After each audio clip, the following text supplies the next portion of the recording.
হ্যাঁ বল, শোন শোন শোন, শুনে যা। কিরে বল্টু, তুই আমার ডাক্তার কে লেগা? তোর সাথে কথা আছে। কি কথা বল? তোর যে একটা মাইয়ার কথা বলছিলাম না, সুলেখা নাম, পরে এখন আর আমার ভাল লাগে না। কেন, কি হয়েছে? মাইয়াটা কানে শোনে না, কানে কম শোনে। তুই বুঝলি কেমনে? আমি ওকে বললাম আমি তোমাকে ভালোবাসি।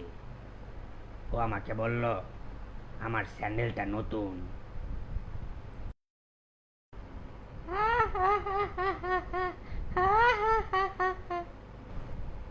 তুই এমনি করে হাসলি কেন? মজা পাইছি মামা, অনেক মজা পাইছি। ওই বৃষ্টি নামছে, চল তাড়াতাড়ি বাড়ি যাই, বাড়ি যাই, চল চল।